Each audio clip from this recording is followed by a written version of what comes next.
सरकार गौस पाक को एक आपकी मुरीदनी ने जो कि किसी काम से पहाड़ के किसी गार में चली गई, पीछे पीछे कोई उबाश नौजवान फासिक वो भी बुरी नीयत के साथ दाखिल हुआ, उसने वहां जो है ना वो अपनी देखी ना जब इज्जत के मेरी इज्जत जो है वो लूटी जाने वाली है, उसने बुलंद आवाज से कहा या गौस पाक अल मदद, मेरे पीरों मेरी जरा लाज रखना। तो क्या हुआ, सरकार गौस पाक यहाँ मस्जिद में अपने जलवा फरोश बगदाद शरीफ में आपने अपनी खड़ाई यूं करके उतारी और जनाब हवा में फेंक दिया अपने नालैन शरीफ। तो फिर वो जनाब 6 दिन के बाद वो बीबी आपके पास आ गई, कहती हुजूर है नालैन शरीफ ले लो। तो मुरीदों ने जब पूछा ने बीबी नालैन तेरे किथों लगे, बीबी कहने लगी कि मेरे ऊपर वो हमला करने वाला था, सरकार गौस पाक के नालैन आकर धड़ाधड़ उसके सर पे लगे और हत्ता तो उसको मार के दम लिया, वो मरा वास्ते जन्नत हुआ, मैं नालैन उठा के सरकार के पास। ताबिई है, उनका बेटा है और कद्दू शरीफ पका के उनके सामने लाया गया। तो बेटा सामने बैठा हुआ है और बाप और बेटा दोनों जो है वो खाना खा रहे हैं, तो कद्दू शरीफ सामने लाया गया। जब लाया गया तो बेटे ने कहा मुझे तो कद्दू पसंद नहीं है।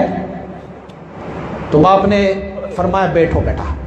उठ के खड़ा हुआ, आगे गया, वहां से तलवार उठाए और उसकी गर्दन उड़ा दी अपने बेटे। लोगों ने कहा क्या किया आपने?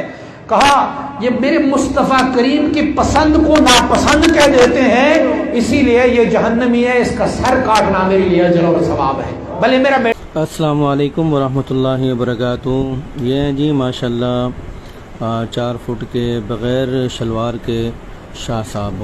ये इनका जो पूरा नाम है वो है पीर बग़ैर शलवार के शाह साहब। अब आलम देखें जी, अब कह सकते हैं कि वाकई हम लोग भी बहुत तरक्की याफ्ता लोगों में शुमार हो सकते हैं।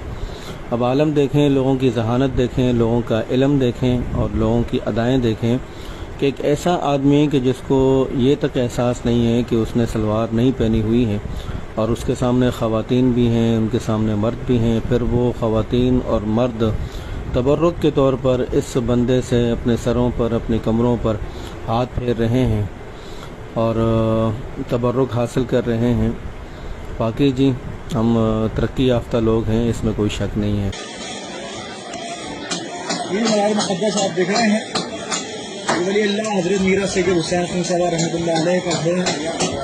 इसका नाम कई है, कई के रानी होते हैं, दूध से ज़्यादा सफ़ेद और हवा से ज़्यादा तेज। ये घोड़ा नहीं फरिश्ता था, आपसे एक इंसान की तरह बातें करता था। मदीने से सरकार के साथ चला और यहाँ तक आपके साथ आया और यहाँ पर आकर जंग में शहीद। ख्वाजा साहब ने मलाद बनाए, दाल अशर की चढ़ाई, दाल यहाँ चढ़ाई जाती है, दाल यहाँ का चढ़ावा है घोड़े के मज़ार का।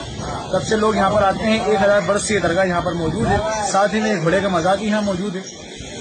लोग यहाँ पर आते हैं, दाल चढ़ाते हैं और इसके साथ कुछ निगरान रख कर चले जाते हैं, उसका दाल का लंगर